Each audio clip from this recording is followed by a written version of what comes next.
सत्यमेव जयते, जागते रहो, संविधान पढ़ते रहो, पढ़ाते रहो। आज सुप्रीम कोर्ट से एक बहुत ही अच्छी खबर है। जिस सुप्रीम कोर्ट ने जो संविधान की पीठ कहलाती है, आज संविधान की रक्षा करने का काम जो है हमारे सीजीआई डीवाई चंद्रचूड़ जी ने किया है। इसके लिए हम उनके बहुत बहुत साधुवाद देते हैं। जी हाँ, ये खबर बहुत बड़ी है, क्योंकि अनैतिक रूप से उत्तर प्रदेश की सरकार जो है बुलडोजर लेकर के किसी के घर पर धावा बोल करके उसके घर को जमींदोज थे। उस जमींदोज के लिए जो है आज सुप्रीम कोर्ट का चाबुक चला है। वो हंटर इतना बड़ा है कि जो है योगी का उस बुलडोजर है वो उस हंटर में फंस गया है। तो साथियों, ये खबर ऐसी वैसी नहीं है। ये खबर है आपके उत्तर प्रदेश महाराजगंज जिले की, जिसका 13 सितंबर 2019 को जो है घर गिरा दिया गया था एक पत्रकार का। और वो पत्रकार महोदय एक लोकल समाचार पत्र में काम करते थे, जिनका नाम था मनोज प्रकाश जी। और पूरा नाम इनका है मनोज टिबरेवाल प्रकाश जी, जो जो डीएम के खिलाफ, वहां प्रशासन के खिलाफ कुछ आवाज लिख देते हैं जो जनता के हितकारी होती है। डीएम साहब नाराज होते हैं, सरकार नाराज होती है, पहुंच जाते हैं बुलडोजर लेकर के एक पत्रकार का घर गिराने। वो बेचारा पत्रकार उस समय मायूस बेचारा हो जाता है, और सारी कानून व्यवस्था धरी की धरी रह जाती है। सारी जानकारी उन पत्रकार महोदय की धरी की धरी रह जाती है। जब वो अन्य भी नहीं करते हैं, एक बार उनको कहा जाता है कि आपका जो घर है वो 3.7 स्क्वायर मीटर अवैध रूप से बना हुआ है। बेचारे वो अपना घर उतना 3.7 मीटर पत्रकार महोदय घर तोड़ लेते हैं। उसके बाद भी डीएम साहब की इच्छा नहीं बढ़ती है, विकास प्राधिकरण की इच्छा नहीं बढ़ती है, तो पूरा घर बिना किसी नोटिस के, बिना किसी लीगल व्यवस्था के वो जो है पत्रकार महोदय का घर गिरा देते हैं। बेचारे जो अभी तक एक घर में वास करते थे, रातों रात वो सड़कों पर आ जाते हैं। ये सुन करके आपको कैसे लगता होगा? क्योंकि आप लोग तो नाच नौटंकी देखने वाले हैं। आपको ये पता ही नहीं लगता है कि संविधान आपकी रक्षा कर सकता है। संविधान आपकी रक्षा कर सकता है जब आप उसकी जानकारी लोगे। लेकिन मनोज जी एक देश के लिए आइकॉन बने हैं। पूरे बहुत से लोगों का घर बचा लिया उन्होंने गिरने से, तोड़ने से, फोड़ने से, क्योंकि मनोज जी उस लड़ाई को लड़ते रहे। 123 लोगों का घर गिरा मनोज जी के साथ साथ, लेकिन मनोज जी के साथ साथ 123 लोग ने कभी भी किसी भी न्यायालय का दरवाजा नहीं खटकाया। वो सरकार के सामने नतमस्तक हो गए, और इस नतमस्तक के कारण वो जो है कुछ नहीं हुआ। लेकिन मनोज जी अकेले, बताइए, जहां 123 लोग और हों और वो कह रहे हो नहीं सरकार के खिलाफ हम लोग कुछ नहीं कर सकते हैं, वो मनोज जी अकेले कैसे लड़े होंगे?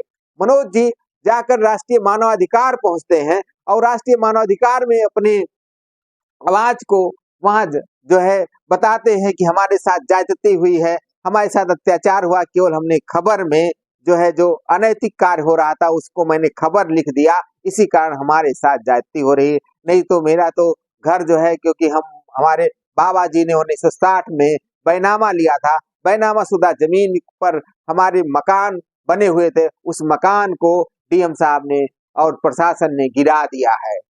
तो जो इस देश का राष्ट्रीय मानवाधिकार के चेयरमैन है, वो एक जांच कमेटी बैठाते हैं, जिसमें जो है देवी पाटन मंडल के जो है कमिश्नर साहब को उसमें नियुक्त करते हैं जांच के लिए। वो भी पाते हैं 3.7 मीटर ही स्क्वायर मीटर ही अवैध कब्जा था, और जो कि उन्होंने अपना तोड़ लिया था। इसी को आधार बना करके जो राष्ट्रीय मानवाधिकार है, उस राष्ट्रीय मानवाधिकार ने उनको जो है उत्तर प्रदेश सरकार के डीजीपी को आदेश देता है कि आप मनोज टिबरेवाल प्रकाश जी से आप एप्लीकेशन लीजिए, और जिन जिन लोगों ने इनके साथ अत्याचार किया है आप थाने में एफआईआर दर्ज कराइए और 5 लाख रुपए का जुर्माना दीजिए। लेकिन ये सरकार जो है मानवाधिकार, राष्ट्रीय मानवाधिकार आयोग के आदेशों की अनदेखी करती है। तो इस पर जो है मनोज जी एक पत्र लिखते हैं सुप्रीम कोर्ट को कि हमारे साथ इस तरह का न्याय हुआ, और वो सुप्रीम कोर्ट में वो पत्र पड़ा रहता है। लेकिन इस दौरान अभी जल्दी में सीजीआई चंद्रचूड़ जी ने उस पत्र को स्वतः संज्ञान लेकर के इस इस पर उन्होंने एक निर्णय देने का कल कार्य किया। वो कार्य निर्णय देने का ये था कि तीन जजों की खंडपीठ बैठी और इस 3 जज की खंडपीठ में खुद इसमें जिसमें सीजेआई डीवाई चंद्रचूड़ जी थे, जस्टिस मिश्रा जी थे जिनका नाम मनोज मिश्रा जी है, और जस्टिस जो है जेबी पारदीवाल जी थे। तीनों लोगों ने जब देखा इस तरीके से कोई सरकार अत्याचारी हो सकती है, न्यायी हो सकती है, तो उन्होंने सब कुछ कहा कि आप सब एक अनैतिक कार्य किया है, आप सब जाकर के वहां पर अत्याचार करने का काम किया है। ये कोई सरकार ऐसी हो ही नहीं सकती जो दूसरे के लिए इस तरीके का अत्याचार करे। तो ये आपका ये जो मामला है, इस तरीके के सुप्रीम कोर्ट की जो है डांट फटकार है एक जो है सरकार को, कि आप सरकार रहते हुए किसी के साथ ऐसा नहीं कर सकते हैं। आपने जो काम किया है, सुप्रीम कोर्ट ने कहा कि सड़क चौड़ीकरण के नाम पर जो आपने अत्याचार किया है, लोगों का घर जो है बुलडोजर से जमीन दोज किया है, ये गैर कानूनी आपने अपराध किया है। इस अपराध की सजा आपको मिलेगी, और वो सजा ये मिलेगी कि सरकार को, मनोज जी को 25 लाख रुपए का जुर्माना देना पड़ेगा, और साथ ही साथ ऐसे अधिकारियों को जांच करके जिन अधिकारियों ने मनोज जी का अनैतिक रूप से घर गिराया है, उनको 25 लाख रुपए देना पड़ेगा, और उनके खिलाफ आपराधिक मामले दर्ज होंगे थाने में, यानी कि एफआईआर लिखे जाएंगे। उस दौरान के डीएम साहब, उस दौरान के जो 2019 में एसपी साहब रहे होंगे, उस दौरान के जो है पीडब्ल्यूडी का इंजीनियर रहा होगा जो अपने आप को बादशाहत गिनाता था, उस दौरान का जो ठेकेदार था जिसने ले जाकर के अपनी मशीन को लगा करके किसी का घर गिराता है, उस घर को तोड़ने वाले के खिलाफ, उस ठेकेदार के भी खिलाफ ये एफआईआर दर्ज होगा। तब कोई ठेकेदार इस तरीके से काम नहीं करेगा कि जिसका मन चाहे उसका बना बनाया घर रातों रात गिरा दिया जाए, और वो रातों रात वो आदमी जिसके पास घर होता है वो सड़कों पर आ जाए। एक घर बनाने में कई पुश्त लग जाता है। मुख्यमंत्री जी, आपको भी ये बात सोचना चाहिए था, लेकिन आप नहीं सोचे। तो देश का संविधान जिंदा है, बाबा साहब का संविधान यही कार्य करने के लिए बैठा है कि जब कोई सरकार किसी के साथ अत्याचार अन्याय कर रही हो, जब किसी कोई मुजरिम हो, कोई और मुलजिम का जो है आप बढ़ावा दे रहे हो, जब किसी एक व्यक्ति के साथ कोई आप बढ़ावा देकर के दूसरे वर्ग को आप जो है पीड़ित करने का काम करते हो, तो देश का सुप्रीम कोर्ट बैठा हुआ है जो एक स्वतंत्र एजेंसी है, और अगर स्वतंत्र एजेंसी सही से काम करे तो सरकार की ऐसी की तैसी हो सकती है, ये सुप्रीम कोर्ट ने कहा है। अगर ये सब वाकया है, ये हम लोग जिंदा हैं इसलिए आपको ये खबर सुना रहे हैं। आप सब खबर तो सुनते नहीं हैं, आपको ये लगता है ये पूरे देश में नजीर बनेगा। सुप्रीम कोर्ट ने, जो सुप्रीम कोर्ट के रजिस्ट्रार होते हैं, उनके माध्यम से, उनके द्वारा एक चिट्ठी जारी कराई है, और पूरे प्रदेश के जो प्रदेश के मुख्य सचिव हैं, अलग अलग राज्य के मुख्य सचिव होते हैं, उनको जो है चिट्ठी जारी कराया है कि आपको 5 गाइडलाइन का फॉलो करना पड़ेगा। वो गाइडलाइन, किसी का घर गिराने से पहले आपको ये देखना होगा कि आप सड़क चौड़ीकरण के नाम पर कहीं उसके साथ अत्याचार तो नहीं कर रहे हैं, इसलिए सड़क चौड़ीकरण करने से पहले आप उसका एक सर्वे कराएंगे, और वो सर्वे जब कराएंगे तो सर्वे के दौरान कितना सर्वे का इंक्रीजमेंट मिल रहा है उसके भी आप उसमें लिखने का काम करेंगे। फिर कौन कौन से लोग इससे जो है उस सड़क चौड़ीकरण में अवैध कब्जेदार हैं, उनको आपको नोटिस देना पड़ेगा, और नोटिस दे करके आपको उस नोटिस का जवाब के लिए आपको एक समय देना पड़ेगा, निश्चित समय देना पड़ेगा, उनको मौका देना पड़ेगा, और मौका दे करके फिर उसके बाद आपको जो है जब उनका जवाब आ जाएगा तो आप तय करेंगे कि अगर अवैध रूप से उनका घर है तब भी आपको उनको इतना समय मिलेगा कि वो अपने घर का सामान, जो घरेलू सामान है, उसको निकाल सकें। टीवी, फ्रिज, कूलर, अलमारी, बेड, ये सब निकालने का मौका दे। इस तरीके से मत अत्याचार करिए कि लोग जो है इस देश के संविधान से, इस देश के लोकतंत्र से विश्वास उठ जाए। ये उत्तर प्रदेश सरकार को जो है डांटने का काम किया है। तो यही कहना चाहते हैं आप सबसे कि आज सुप्रीम कोर्ट ने जो योगी जी का बुलडोजर है, उस बुलडोजर के ऊपर इस तरीके का चाबुक चलाया है कि वो चाबुक के में फंस गया बुलडोजर, और पूरी सरकार इसमें जो है फंसती हुई नजर आ गई है। और जैसे जैसे किसी का होता ना कि किसी आदमी जब ज्यादा जो है अपने को गिनाने लगे तो कोई न कोई उसका काट मिल जाता है। आज सुप्रीम कोर्ट जो है उन असहाय लोगों का, उन उन जो है जो बेचारे गरीब लोग हैं जिनका बिना पूछे घर गिरा दिया जाता है, आज इस वीडियो को देख करके आप लोग भी ये सुप्रीम कोर्ट का जो आदेश है वो नोट करके रख लीजिए।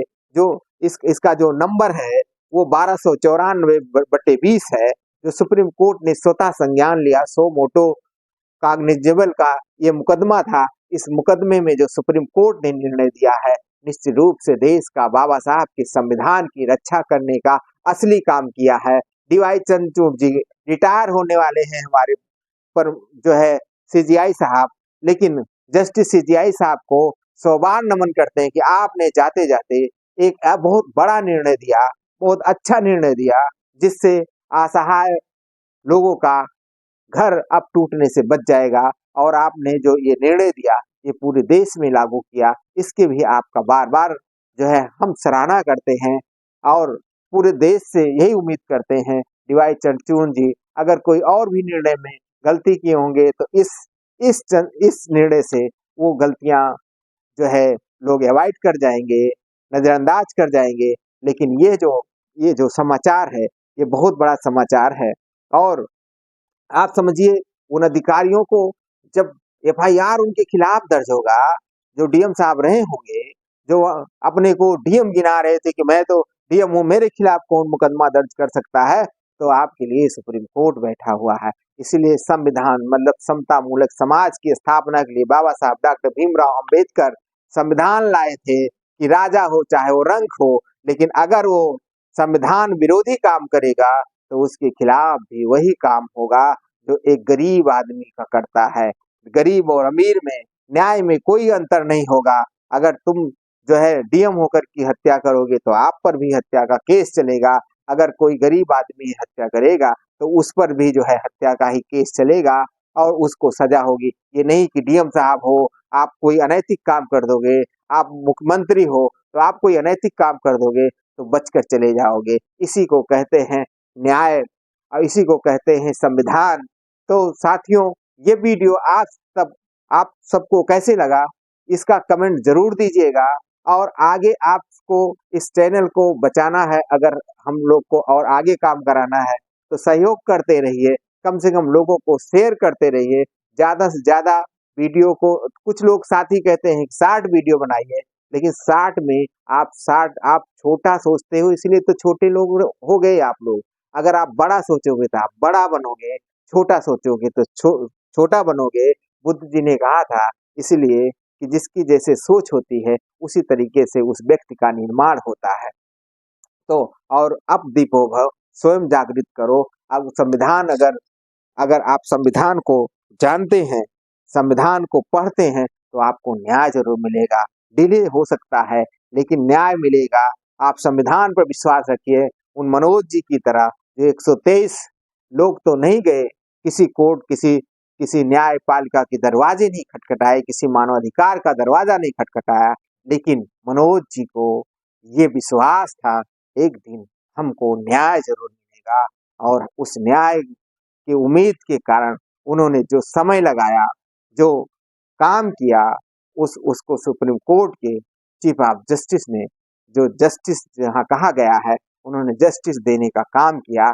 इसलिए वो साथियों जो लोग कहते रहते हैं देश में संविधान तो है लेकिन इसका कोई काम नहीं है, तो उन आज कान खोल करके सुन लीजिए। देश में संविधान है और लोगों के साथ न्याय भी करेगा।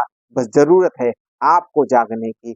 आप सोचिए एक केवल चिट्ठी पर सुप्रीम कोर्ट ने स्वतः संज्ञान लिया था और जिसके कारण आज पूरे देश में गरीब, असहाय, लाचार लोगों का घर कोई भी सरकार अत्याचार के माध्यम से, असंवैधानिक माध्यम से नहीं गिरा पाएगी। इस वीडियो को ज़्यादा से ज़्यादा शेयर करेंगे, यही आपसे अपेक्षा है। बहुत बहुत धन्यवाद। जय भीम, जय संविधान। अब सुप्रीम कोर्ट ने ये गाइडलाइन दिया है पूरे देश में कि जब भी सड़क आप चौड़ीकरण करेंगे तो उसका सबसे पहले आप सर्वे कराएंगे। दूसरा नंबर, सर्वे के बाद में वो कौन से लोग हैं जिनका घर उससे प्रभावित हो रहा है, उनको आप नोटिस देने का काम करेंगे। नोटिस देने के बाद में आप एक टाइम देंगे कि इस टाइम तक आपके जवाब आने चाहिए। तीसरा, चौथा पॉइंट, जवाब देने के बाद में अगर आप नहीं संतुष्ट हैं तो उसके जब जवाब को खारिज करेंगे तब भी अगर उसको घर ये पता लग गया कि हाँ अब उसका घर गिराना है तो आप उसको समय देने का काम करेंगे। आप उसके सामान निकालने का समय देंगे। ये नहीं कि आप आधी रात को पहुंचे बुलडोजर लेकर और किसी का घर गिरा दिया, तो ये अब काम नहीं होगा। अब देश में संविधान है, देश में लोकतंत्र है और लोकतंत्र को बचाए रखना सुप्रीम कोर्ट ने का ये काम बहुत ही सराहनीय है। और आप सब इन गाइडलाइन का अगर फॉलो करेंगे तो आपके भी घर कभी नहीं गिरेंगे और आप आज़ादी का मजा लेंगे। बहुत बहुत धन्यवाद।